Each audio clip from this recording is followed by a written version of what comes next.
지난 저희 주말에 결혼식 주례가 있어서 결혼식장에 다녀왔습니다.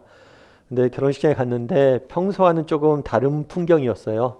그래서 결혼식장 입구에 열 감지 카메라가 설치되어 있어서 체온도 다 측정하게 되어 있고 또 예식장 내에서도 마스크를 착용해서 예식을 드리고 또 결혼식 기념 촬영하는데도 마스크를 쓰고 촬영하라고 안내하더라고요. 아무튼 굉장히 평소와는 다른 특별한 결혼식이었어요. 아마 훗날 기억하면 굉장히 오래 기억에 남고 미소 지을 수 있지 않을까 싶습니다. 힘들고 어려운 시기였지만 서로 진심으로 축하하고 또 축복하면서 결혼할 수 있다는 사실이 굉장히 기억에 남을 것 같아요. 아무튼 2020년 봄은 우리 모두에게 특별한 시기로 남지 않을까 싶습니다. 교회도 마찬가지죠. 교회도 사실은 뭐 마스크 쓰고 예배 드리고 또 집에서 라이브로 예배 드리고 아무튼 참 특별한 시기인 것 같아요. 그래서 어떤 교회 같은 경우에는 교회가 설립된 지 수십 년이 지났는데 전쟁 때도 예배를 멈추지 않았는데 이번에 예배를 교회에서 안 드리게 되었다고 그렇게 이야기하더라고요. 아무튼 그래서 왠지 몰라도 예배에 대해서 또 우리의 신앙에 대해서 오히려 더 깊이 한번 돌아보는 시기가 지금이 아닐까 싶습니다. 오늘 본문에 보면 사마리아 여인이 등장을 해요. 사마리아 여인이 등장을 하는데 이 사마리아 여인이 예수님에게 질문을 합니다. 그전에는 예수님이 질문을 해요. 그런데 이번엔 사마리아 여인이 질문해요. 질문하는데 뭐에 대해서 질문하냐면 예배에 대해서 질문합니다. 특별히 어디서 예배 드릴 것이냐. 아마 지난 한 주간 제가 제일 많이 받았던 질문 중에 하나가 이게 아닐까 싶어요. 목사님, 저희 교회 이번 주에는 어디서 예배 드려요? 집에서 예배 드려요? 이런 얘기를 많이 받았죠. 그리고 많은 사람들이 과연 우리는 어디서 예배할 것이냐에 대해서 많이 궁금했던 시기였던 것 같아요. 그날의 사마리아 여인이 어디서 예배할 거니까 예배해야 됩니까? 물었던 것처럼 오늘 우리도 동일하게 묻고 있을지 모릅니다.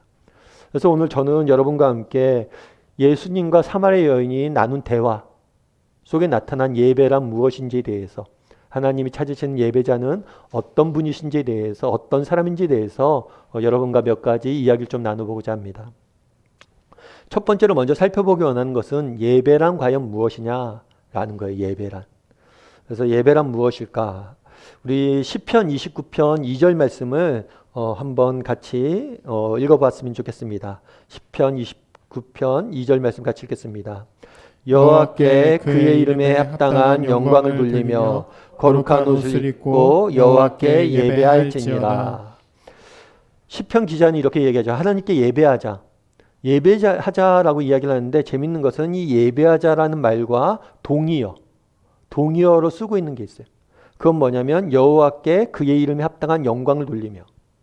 다르게 표현하면 예배란 뭐냐 했을 때 여호와께 그의 이름에 합당한 영광을 돌리는 것. 하나님의 이름에 합당한 영광을 돌리는 것이 예배예요. 이름은 구약 성경이나 성경에서는 존재의 특성, 존재의 성품, 존재 자체를 의미해요. 다르게 표현하면 이 말은 그래서 하나님의 존재에 걸맞는 대접을 해드리자. 하나님의 존재에 걸맞는 대우를 해드리자. 그것이 뭐예요? 그분께 영광을 돌리는 거죠. 그래서 영어로 월십이라고 우리 많이 이야기합니다. 예배를. 근데 월십을 이렇게도 표현을 해요. 월스십. 가치라는 것 같죠. 신분에 합당한 가치를 돌려드리는 것. 그것이 예배라는 것. 다르게 표현하면 하나님은 누구십니까? 하나님은 어떤 분이세요? 하나님은 이 세상 모든 만물을 지으신 창조주세요. 그리고 이 세상 모든 만물을 창조주일 뿐만 아니라 이 세상 모든 만물을 다스리는 분이시죠. 그런 하나님의 존재에 합당한 대우를 해드리는 것. 그것이 예배라는 거예요. 여러분이 아마 나폴레옹을 아실 거예요. 나폴레옹이 내 사전에 불가능한 일은 없다. 이런 말로도 알려져 있는 굉장히 프랑스 제국을 이끌었던 사람으로 알려져 있죠. 나폴레옹이 이런 말을 썼어요. 만약 내 방에 소크라테스가 들어온다면 나는 자리에서 일어나서 인사할 것이다. 그러나 내 방에 예수님이 들어오신다면 나는 방바닥에 무릎을 꿇고 절할 것이다. 황제죠. 왕이죠. 국가의 수장이죠. 당시 최고의 권력자예요. 뭐 무서울 게 없겠죠. 모든 사람이 자기에게 절했습니다. 그런데 내가 소크라테스를 만나면 난 일어나서 인사할 거다. 그런데 예수님을 만나면 절할 것이다. 왜 예수님을 만나면 절해요? 왜 소크라테스를 만나면 인사합니까? 요즘 젊은 사람들은 좋아하는 연예인으로 뭐 BTS, 방탄소년단을 좋아한다고 그러더라고요. 여러분들이 길을 지나다가 BTS를 만났다고 칩시다. 그럼 어떻게 할까요? 그냥 모른 척하고 지나가실래요? 왜 여기 왔지? 이렇게 보죠. 본 다음에 또 뭐 할까요? 주변에 사인 받는 사람이 있나 보고 사인을 해주는 분위기는 뭐예요? 사인 받겠어요? 안 받겠어요? 받죠. 그런데 사인을 아무한테는 안 받잖아요. 사인을 받는다는 건 뭐예요? 그 사람이 갖고 있는 존재가 다른 존재이기 때문에 그거에 걸맞는 반응을 보이는 거예요.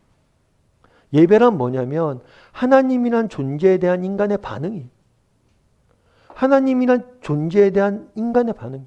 그래서 나폴레옹도 예수님이라면 내가 절하겠다. 왜요? 그분이 하나님이시기 때문에 난 절할 수밖에 없다.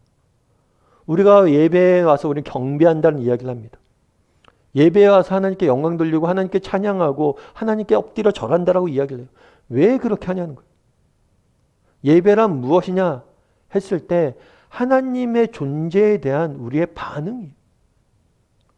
정말 하나님이 이 세상 모든 만물을 창조하시고 다스리시는 참된 신이기 때문에 우리가 그분에게 뭐예요? 합당한 반응을 하는 거죠. 그것이 때로는 찬양하는 모습으로 드러날 수 있습니다. 그것이 때로는 엎드려 경배하는 모습으로 드러날 수 있습니다. 그것이 때로는 정말 하나님 품에 안겨서 정말 하나님 앞에 좋아서 달려가는 어린아이의 모습으로도 볼 수 있는 거예요. 옛날에 제가 아는 SBS 아나운서 계세요. 그분은 제가 이제 SBS 신우회에 그러니까 신우회에 제가 잠깐 인도했을 때가 있어서 좀 교제를 나눴었는데 그분이 한 번은 그런 얘기를 하더라고요. 쉬는 날이었는데 축구 경기장에 구경을 갔대요. 축구 경기장 구경을 가서 이렇게 일로 간 건 아니에요. 구경을 하고 이렇게 나오는 길이었대요. 나오는 길인데 차범근 씨를 만났대요. 아마 여러분들은 차범근 씨를 이제 잘 모르겠죠. 요즘 젊은 사람들은. 젊은 사람들 요즘 손흥민을 알겠죠. 근데 사실은 지금은 유럽 축구도 중계도 하고 유럽에 진출한 한국인도 많습니다. 근데 차범근 씨가 활동할 때만 해도 유럽에 진출한 한국인이 없었어요. 그런데도 불구하고 그 당시에 유럽에 진출했고 독일 축구를 하면서 굉장히 많은 사랑을 받은 존재죠. 그러니까 축구계에서는 레전드로 알려져 있어요. 그런데 그 차범근 씨를 봤는데 차범근 씨가 그런 얘기를 했대요. 그 아나운서한테. 아무개 씨 요즘 제가 중계 보는데 축구 중계 잘하더라. 이제 축구 보는 눈 늘었더라. 이런 얘기를 했대요. 그런데 이 사람이 그날 와서 그 말 하나 들었는데 너무 감동이 되더라고요. 너무 기뻤대요. 그러면서 또 그 얘기까지 덧붙였더라고요. 그런데 내가 축구계 레전드를 만나서 이렇게 감동하고 감격하는데 하나님을 만나는 시간이 예배라면 나는 얼마나 감동하고 감격해야 됐을까? 그분이 나에게 칭찬 한마디 해준다면 얼마나 놀라운 일일까? 정말 우리 가운데 그런 마음들이 있습니까? 예배란 무엇일까요? 찬양하는 것, 무릎 꿇는 것, 경배하는 것, 절하는 것, 그게 아니에요. 참된 예배는 우리의 반응입니다. 그분에 대한 우리의 반응이. 우리는 어떤 반응을 보이고 있습니까? 예배 이 자리에 나올 때 정말 내가 하나님을 만난다는 사실 때문에 내 안에 감동이 있습니까? 정말 축구계 레전드를 만나서 잠깐 얘기 나오는 게 내 가슴에 그렇게 뛰고 감동을 줬는데 하나님을 만난다는 게 내 가슴에 얼마나 큰 감동을 주냐는 거예요. 참된 예배란 무엇입니까? 하나님에 대한 우리의 반응이에요. 하나님의 하나님 되심을 인정하고 정말 그것을 알아낼 때 우리에게 자연스럽게 나오는 반응이 예배입니다. 바라기는 우리 다음의 식구들이 정말 하나님 앞에 예배할 수 있었으면 좋겠습니다. 정말 그분을 만난다는 사실이 얼마나 기쁘고 감격스러운 일인지를 깨닫고 정말 우리 안에 그런 감격을 갖고 예배할 줄 아는 자들이 되기를 주님의 이름으로 소원합니다. 그렇다면 예배는 하나님에 대한 우리의 반응이에요. 하나님이란 존재에 대한 우리의 반응입니다. 그럼 우리는 어떻게 예배할 수 있을까요? 오늘 본문에 보면 재밌는 게 뭐냐면 사마리아 여인이 물어요. 예수님, 도대체 우리는 어디서 예배해야 됩니까? 어디에서 예배를 해야 됩니까? 이렇게 물어요. 그런데 재밌는 건 예수님께서는 그 부분에 대해서 직접적으로 답하지 않아요. 오히려 어디서 예배하냐고 물었는데 어떻게 예배해야 되는지에 대해서 답합니다. 어쩌면 정말 중요한 건 어디서 예배하냐가 아니라 어떻게 예배하느냐. 그럼 우리는 어떻게 예배해야 될까요? 우리 22절 말씀을 같이 한번 읽어보았으면 좋겠습니다. 같이 읽겠습니다. 너희는 알지 못하는 것을 예배하고 우리는 아는 것을 예배하노니. 사마리아인의 질문에 대해서 예수님의 첫 번째 답변은 뭐냐면 너희는 알지 못하는 것을 예배하고 우리는 아는 것을 예배한다 라고 이야기를 해요. 다르게 표현하면 예배의 가장 중요한 기초는 뭐냐면 아는 것. 다르게 표현하면 지식이에요. 지식. 참된 지식, 바른 지식. 그것이 가장 예배의 기초이고 기본입니다. 그러면서 24절에는 이렇게 표현하죠. 하나님은 뭐라고요? 하나님은 영이시니. 예배하는 자가 영과 진리로 예배할 거다. 하나님 뭐라고요? 영이시니. 좀 생뚱맞은 것 같아요. 그러니까 어디서 예배합니까? 했는데 그거에 대한 답은 안 하고 하나님은 영이시다 얘기를 해요. 그런데 이게 전혀 다른 이야기가 아니에요. 오늘 본문에 사마리아 여인이 묻습니다. 도대체 우리는 어디서 예배해야 됩니까? 이 배경이 있어요. 이 질문한 것. 뭐냐면 이스라엘 나라는 우리나라랑 좀 비슷한 면이 있어요. 우리나라도 지금 북한과 남한으로 나눠져 있죠. 이스라엘 나라도 솔로몬 왕이 죽은 다음에 그 아들대에서 나라가 두 조각이 납니다. 그래서 북이스라엘, 남유다로 나누어져요. 그런데 북이스라엘 사람들 뭐라고 얘기했냐면 그리심 산에서 예배해야 된다. 그리심 산에서 예배해야 된다고 이야기를 했어요. 그리고 남쪽 유다는 뭐라고 이야기했어요? 예루살렘에서 예배해야 된다. 그래서 예배하는 장소가 달라요. 그래서 사마리아 여인은 이스라엘, 북이스라엘 후손이에요. 그래갖고 우리 조상들은 이 산에서, 그리심 산에서 예배해야 된다고 그랬는데 당신들은 유대 사람들은 예루살렘에서 예배해야 된다 라고 말한다. 당신도 유대인 아니냐? 당신도 그러면 예루살렘에서 예배해야 된다고 주장하는데 도대체 어디서 예배해야 되냐? 물은 거예요. 그러자 예수님께서 뭐라고 이야기한 거예요? 하나님은 뭐다? 영이시다. 다르게 이야기하면 하나님은 영이세요. 하나님은 어떤 장소에 구애받는 사람들이 아니에요. 하나님은 어디서나 예배할 수 있다는 거예요. 사실은 답을 안 한 것 같지만 답을 하셨어요. 뭐라고 답하신 거예요? 하나님은 영이란 거예요.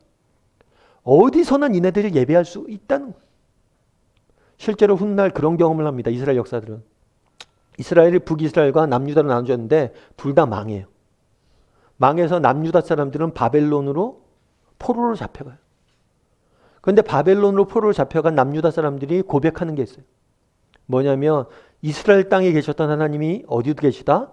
바벨론에도 계시다. 그래서 바벨론에 가서는 에서도 예배합니다. 그 당시에 쓰여진 선지서 중에 하나는 에스겔이 있어요. 에스겔을 보면 하나님의 보좌가 나오는데 이 보좌의 의자 밑에는 보좌 밑에는 바퀴가 달려 있어요. 왜 바퀴가 달렸냐는 거예요. 하나님 한 곳에 갇혀져 있지 않고 어디든지 가실 수 있는 분이라고. 답하신 거예요. 결국에 그날에 물었어요. 사마리아 여인이 우리가 어디서 예배해야 됩니까? 예수님의 답은 뭐예요? 니네가 먼저 바른 지식을 가져야 된다. 네가 하나님이 어디 한 곳에 갇혀 있는 분이라고 생각하니까 그 문제로 고민한다는 거예요. 하나님은 어떤 분이세요? 영이셔서 장소에 구애받지 않고 우리의 예배를 받으신다는 거예요. 다르게 이야기하면 너희가 바른 지식 가운데 예배하라는 거예요. 우리가 주일날 설교를 통해서 예배 시간에 설교하는 이유도 여기에 있습니다. 예배 드릴 때 우리가 설교를 듣죠. 말씀을 듣죠. 왜 말씀을 듣습니까? 하나님에 대해서 바른 지식을 갖기 위해서. 이 바른 지식이 있어야지 뭘 해요? 바른 반응을 볼 수 있는 거예요. 예배의 가장 기본은 지식입니다. 다르게 표현하면 우리가 왜 예배하지 못합니까? 지식이 없기 때문이에요. 우리가 왜 예배의 기쁨이 사라집니까? 지식이 없기 때문이에요. 요즘 유명한 세간에 많이 관심을 끄는 작가 중에 한 명 중에 유발 하랄이라는 사람이 있어요. 사피엔스라는 책을 써서 굉장히 많은 인기를 끌었던 분이죠. 이분이 인터뷰한 걸 제가 한번 봤어요. 인터뷰한 걸 글로 좀 봤는데 그렇게 돼 있더라고요. 뭐 이런저런 얘기하다 이분이 그런 얘기를 해요. 현실과 허구를 구별할 줄 알아야 된다는 거예요. 그런데 재밌어요. 그러면 기자가 물어요. 현실과 허구를 구별해야 된다고 계속해서 강조하시는데 그럼 현실과 허구는 어떻게 구별합니까? 그랬더니 이 사람이 뭘 얘기하냐면 구별하는 방법은 고통인 것 같아요. 고통. 예를 들면 그런 거죠. 국가가 어려움에 처합니다. 그럼 누가 고통받습니까? 국민은 고통받아요. 근데 국가는 고통받지 않는다는 거예요. 왜냐하면 이건 추상적인 개념이기 때문에.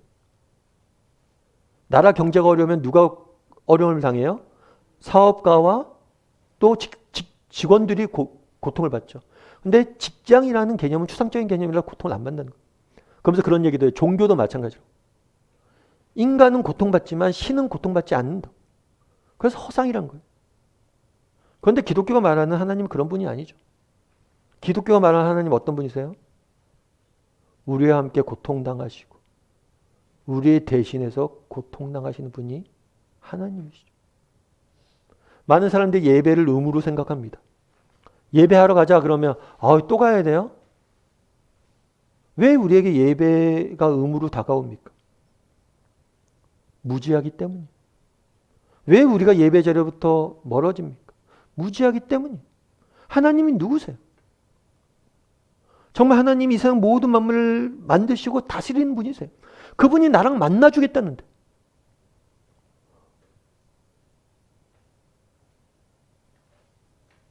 여러분 영국 황실에서 여러분에게 연락이 왔다고 칩시다. 아무 계시죠? 저희 영국 황실에서 이번에 사람들 초청해서 파티를 하는데 당신을 초청하려고 합니다. 이런 전화를 여러분들이 받았다고 해봅시다. 어떻게 해야 돼요? 전화를 끊어야죠. 100% 거짓 장난 전화할 수 있으니까. 그런데 그걸 확인했을 때 그게 진짜라고 가정해 봅시다. 그럼 어떻게 돼요? 가만히 있겠어요? 왜 우리가 예배 드리는 게 의무로 다가옵니까? 예배는 어떤 곳이에요? 하나님을 만나는 곳입니다. 예배는 뭐예요? 정말 우리를 위해서 죽기까지 사랑하셨던 그 예수님을 만나는 곳이에요. 하나님이 누구신지 그분이 나를 얼마나 사랑하셨는지 우리가 안다면 감사와 기쁨을 예배에 나올 수밖에 없어요. 혹시라도 우리 가운데 예배의 기쁨이 사라지고 있습니까? 예배의 감격이 사라지고 있습니까? 어쩌면 우리 가운데 바른 지식이 무지 때문에 하나님이 어떤 분인지 모르기 때문에 그런 건 아닌지 돌아봐야 됩니다. 예수님 말씀하십니다. 우리가 아는 것을 예배하자. 다르게 얘기하면 우리가 알자는 거예요. 바로 우리 다음의 식구들이 하나님에 대해서 알아가길 원합니다. 정말 그 하나님에 대해서 알아갈 때 그 지식이 우리를 예배 자리로 이끌 겁니다. 하나님을 알아가고 예배할 줄 아는 저와 여러분이 되기를 주님의 이름으로 소원합니다. 그리고 23절 말씀을 한번 더 읽어볼까요? 또 한 가지 예수님께서 말씀하시는 게 있어요. 23절 말씀을 같이 한번 읽어보았으면 좋겠습니다. 아버지께 참되게 예배하는 자들은 영과 진리로 예배할 때가 오나니 곧 이때라. 아버지께서는 자기에게 이렇게 예배하는 자들을 찾으시느니라. 아버지께는 찾는다고 그랬어요. 참되게 예배하는 자를 찾는데 이 사람들은 어떻게 예배하라고 그랬어요? 영과 진리로. 영과 진리로. 근데 이 영으로 예배하라고 그래요. 그럼 이 영은 뭐냐 하는 거예요. 영. 우리가 쉽게 이렇게 생각하기 쉬워요. 뭐냐면 이 영은 육신과 반대되는 개념이라고 볼 수가 있어요. 우리는 그렇게 얘기하죠. 예배 드린다. 그럼 예배 드리는 걸 뭐라고 생각해요? 예배를 드렸다. 그럼 대부분 우리의 몸으로 드린 예배를 생각을 해요. 정한 시간에 정한 장소에 가서 정한 절차에 참여하면 예배했다라고 생각을 해요. 그것도 중요합니다. 정한 시간에 정한 장소에서 정한 절차에 참여하는 것도 중요해요. 육신이 참여했기 때문에. 그런데 그것만으로 예배했다고 생각하면 안 돼요. 왜요? 예배의 본질은 영으로, 다르게 얘기하면 우리의 육신이 아니라 우리의 심령으로 드리는 것이기 때문이에요. 조금 다르게 표현하면 이 예배라는 것은 하나님과 영으로 인격적으로 만나는 시간이에요. 마태복음 15장 8절은 이렇게 예수님께서 말씀하십니다. 한번 같이 읽어볼까요? 같이 읽겠습니다. 이 백성이 입술로는 나를 존경하되 마음은 내게 멀도다. 좀 다르게 예배에 맞춰서 이 이야기를 해석해 보면 우리의 몸은 예배 드릴 수 있어요? 없어요? 있어요. 그런데 우리의 마음은, 우리의 영혼은 다른 곳에 가 있을 수 있어요? 없어요? 있다는 거예요. 몸이 예배하지만 마음이 예배하지 않을 것을 경고하신 거예요. 정말 예배에 나와서 여러분들이 그렇게 착각하기 쉽습니다. 내가 오늘 예배 교회 나왔고 예배 드렸고 난 할 일 다 했다. 아니에요. 우리의 몸이 예배해야 됩니다. 하지만 우리의 영이 예배를 해야 돼요. 정말 예배 시간을 통해서 내가 하나님을 만나는 시간이 되길 소망해야 되는 거. 그래서 윌리엄 바클레이라는 사람은 이렇게 이야기합니다. 참된 예배는 어떤 장소에 나가는 것이 아니다. 어떠한 의식이나 예배 절차를 거치는 것도 아니다. 심지어 어떤 예물을 가지고 오는 것만도 아니다. 불멸하고 눈에 보이지 않는 영이 하나님께 말하고 만날 때 참된 예배가 있게 된다. 정말 예배를 통해서 단순히 우리의 몸이 아니라 내 영혼이 하나님을 만나는 시간, 그것이 우리에게 필요하다는 거죠. 여러분 축구 경기를 가끔 여러분 보실 거예요. 뭐 축구 경기 좋아하시는 분들 많이 보시기도 하시죠. 축구 경기를 볼 때 그러죠. 내가 모르는 팀의 경기를 볼 때 뭘 해요? 사실은 구경을 하죠. 저도 가끔 축구 보고 있으면 우리 아이들이 그런 얘기를 합니다. 아빠 손흥민 나와? 안 나와. 에이 그럼 안 봐. 손흥민이 안 나온 경기 잘 안 봐요. 그런데 아는 사람들이 나오면 보죠. 그런데 모르는 사람들의 경기는 우리가 뭘 해요? 보고 구경합니다. 그런데 국가대표, 대한민국의 경기다. 그럼 어떻게 해요? 구경하지 않고 뭘 해요? 응원하고 참여하죠. 예배도 마찬가지. 우리가 정말 예배를 구경할 수 있어요. 와서 앉아있을 수만 있을 수 있습니다. 찬양을 들을 때 어떻게 얼마나 찬양 잘하나 볼 수 있고, 기도 들을 때 저분 얼마나 기도 잘하시는지 볼 수 있고, 설교 들을 때 목사님 오늘 어떤 말씀 그렇게 잘하시나 볼 수 있어요. 그건 구경하는 거예요. 그건 예배가 아니에요. 정말 누군가 찬양할 때 나도 하나님께 전심을 다해 찬양하고, 누군가 기도할 때 나도 그분과 함께 기도하고, 말씀 들을 때 이를 통해서 하나님을 만나겠다는 소망을 갖고 대하고, 단순히 우리의 육신이 있다고 예배하는 건 아닙니다.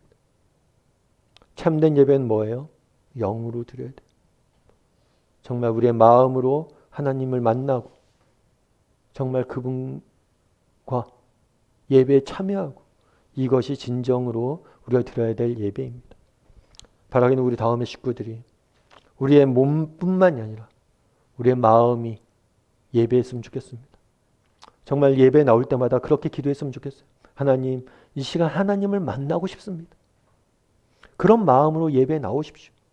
그럼 찬양을 통해서, 기도를 통해서, 말씀을 통해서 반드시 어떤 형식이 되든지 반드시 만나 주실 거예요.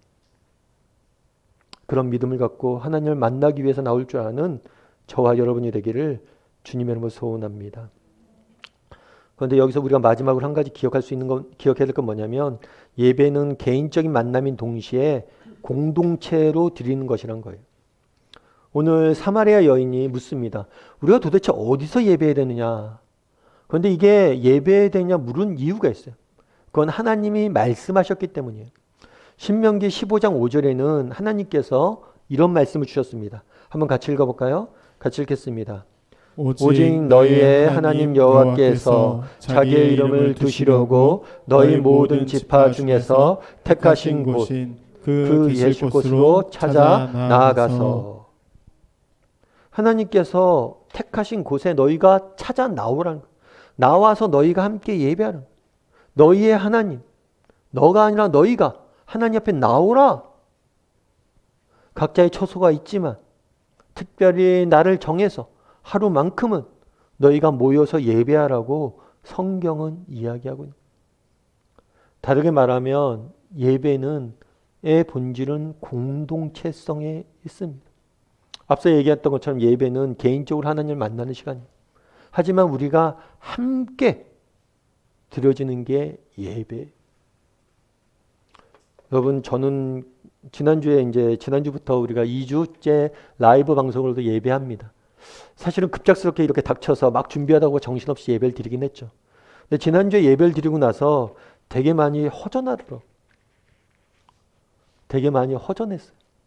왜 허전했을까? 그리고 지난주에 어떤 권사님이 1부 예배 때 라이브로 드린 다음에 2부 때는 도저히 안 되겠다 싶어서 교회 나와서 예배 드렸다고, 교회 나오셨다고 그러더라고요. 왜 나는 허전했을까? 분명 우린 예배했습니다. 저도 평소와 똑같이 예배를 준비했고 찬양했고 설교했고 예배 참석을 했어요. 그런데 왜 그렇게 허전할까? 왜 라이브로 방송을 드렸던 모든 분들이 참 기쁨을 예배했지만 우리 가운데 허전함이 있었을까? 저는 보통 이렇게 예배 드리고 나면 이제 사무실 가죠. 사무실 가면 저희 사무실 건물에 이제 대학부의 친구들이 모임이 있어요. 그러다 보니까 사무실에 들어갈 때쯤 되면 대학부 친구들이 모여서 뭐 라면도 끓여 먹으면서 이야기하는 소리들이 들립니다. 우리 예배 끝나고 나면 주일학교 아이들이 엄마를 찾는 소리들 들리죠. 그리고 제가 예배 드리러 왔을 때 제일 처음 맞이하시는 안내해 주시는 집사님들이 계세요. 우리가 예배를 드린다 하면 내가 하나님 앞에 나와서 예배하는 것 이게 전부인 것 같지만 사실은 그게 아니에요. 나와서 안내하시고 찬양하시고 정말 열심히 찬양한 형제의 모습을 보면서 함께 도전받고 또 예배 중에 눈물을 흘리며 기도하시는 권사님을 보면서 함께 기도하게 되고 정말 예배는 예배 인도자 한 사람이 이끄는 것이 아니에요. 우리 한 사람 한 사람이 각자가 예배하고 서로가 예배하는 모습을 보고 우리가 함께 모여 예배할 때 그 가운데 임하신 하나님의 성령의 임재하심을 맛보고 드리는 게 예배인 거예요. 그것이 없다 보니까 허전한 거예요. 바라기는 우리는 부득이하게 지금 흩어져서 예배 드립니다. 하지만 우리가 성령 안에서 하나임을 기억했으면 좋겠어요. 우리가 함께 예배 드린다는 사실을 기억했으면 좋겠어요. 그래서 우리가 사실은 라이브 방송 말고도 우리가 인터넷 유튜브에 설교가 끝나면 나중에 설교 올리기 때문에 혼자 정한 시간에 들을 수도 있어요. 그러면서 예배할 수도 있습니다. 하지만 정한 시간에 우리가 어디에 있든지 함께 예배했으면 좋겠어요. 그럴 때 우리 가운데, 우리 공동체 가운데, 공동체 예배할 가운데 하나님의 임재하심을 맛볼 수 있는 거예요. 우리의 인격과 인격이. 다르게 이야기하면 우리 모두는 참된 예배자가 되어지고 우리 모두가 참된 예배자가 되었을 때 예배가 사는 것이고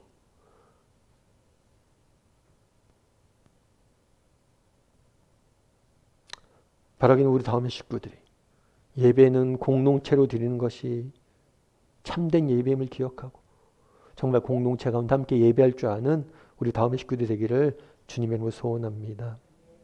마지막으로 한 구절만 더 봤으면 좋겠어요. 24절 말씀 같이 한번 읽어보았으면 좋겠습니다. 같이 읽겠습니다. 하나님은 영이시니 예배하는 자가 영과 진리로 예배할지니라. 이 예배할지니라라고 한글 성경에 번역되어 있어요. 그런데 이 예배할지니라를 원어로 보면 조금 약간 다른 게 뭐냐면 원어에는 그러니까 예배할지니라 약간 미래형도 아니고 그러니까 평소문이 아니에요. 이거는 마땅히 해야 된다라는 강조문이에요. 마땅히 해야 된다. 너희가 마땅히 영과 진리로 뭐예요? 예배해야 된다. 이 표현이 좀 더 맞아요. 예배해야 된다. 그런데 이 마땅히 무엇 해야 된다는 요한복음에서 3번에 걸쳐 사용되고 있어요. 첫 번째는 뭐냐면 3장의 요한복음 3장에 보면 너희가 거듭나야겠다. 니고데모에게 네가 거듭나야겠다 했을 때 이 마땅히 해야 된다 이 표현 써요. 그리고 요한복음 3장 14절에 인자가 들려져야 된다. 다르게 하면 예수 그리스도가 십자가에 죽어야 된다. 마땅히 죽어야 된다 했을 때 이 표현을 쓰고 있어요. 그 다음에 여기서 예배할지니 예배해야 된다 라는데 이 표현을 쓰고 있어요. 다르게 얘기하면 동급으로 이야기하는 거예요. 뭐와 뭘 동급으로 얘기해요? 예배 드리는 것과 그리스도의 십자가의 죽으심. 이 말씀을 하는 예수님의 입장을 대해봅시다. 예수님은 그렇게 얘기해요. 내가 십자가를 마땅히 져야 된다. 내가 마땅히 죽어야 된다. 너희는 예배 마땅히 해야 된다. 내가 십자가의 죽음을 생각하는 것처럼 너희도 예배를 생각해야 된다는 거예요. 예수님은 십자가의 죽음을 자신의 무엇이라고 생각했습니까? 사명으로 생각했죠. 그걸 위해서 예수님은 무엇을 하셨습니까? 사명을 이루기 위해서 자신의 목숨도 아깝지 않게 내어주셨죠. 내가 그렇게 소중히 여기고 내가 그렇게 모든 것을 희생하고 헌신해서 십자가를 지는 것처럼 너희도 뭐 해야 된다는 거예요? 예배해야 된다는 거예요. 십자가 지는 것이 내 삶의 본질이고 사명인 것처럼 믿는 거듭난 너희들이 믿는 사람들이 너희가 해야 될 본질이고 사명은 뭐냐는 거예요. 그건 예배라는 거예요.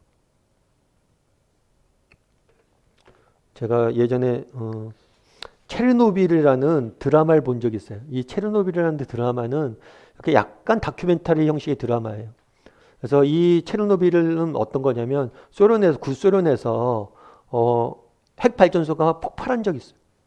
그래서 그 인근 일대가 완전히 방사능으로 죽어가는 그때 상황을 다큐멘터리식으로 어떻게 사람들이 이것들 대처했고 이것들을 쭉 드라마화한 거예요. 근데 이 드라마를 보면서 제가 인상 깊게 본 장면 중에 하나가 있었어요. 그건 뭐냐면 땅이 다 오염됐잖아요. 그러니까 가축도 죽고 있는 사람들 다 죽는 거예요. 그러니까 대피를 시킵니다. 대피를 시키는데 어떤 노인이 한 명 나와요. 막 정부에서 막 군인들이 대피하라고 막 그러는데 난 안 간다고. 절대 못 간다고. 계속 하라는데 안 간다는 거예요. 그러면서 그런 얘기를 해요. 내가 전쟁이 났을 때도 이 땅을 떠나지 않았다고. 스탈린의 폭정이 시작될 때도 이 땅을 떠나지 않았다. 내가 그런데 여길 왜 떠나냐? 난 안 떠난다. 그거 아니라고, 그런 문제 아니니까 빨리 떠나라고 계속해요. 참 그러면서 그 장면을 굉장히 이제 이야기하는데 제가 답답하더라고요. 그 노인도 이해가 안 되죠. 뭐 그게 뭐라고 빨리 죽게 생겼는데 빨리 도망가야지. 그리고 그걸 설득하는 군인도 이해가 안 되더라고요. 아 저렇게 포기하면 그냥 포기하고 가지. 왜 저렇게 설득하고 있냐. 나중에 그런 생각이 들었어요. 왜 그 사람은 땅을 떠나지 않으려고 그랬을까? 토지에 나오는 대사처럼 땅은 소유 이상의 내 생명의 원천이기 때문 아닐까? 그 사람의 삶의 터전이기 때문이 아닐까? 그 땅을 떠난다는 것은 떠나서는 자신의 삶의 의미가 없기 때문에 그 땅을 삶의 터전으로 생각했기 때문에 그런 건 아닐까? 물론 나중에 그 사람도 떠납니다. 그 땅. 왜 이것을 넣어놨을까요? 땅은 단순히 소유나 물건이 아니라 터전이라. 그날에 예배하라고 이야기합니다. 예배는 우리에게 무엇일까요?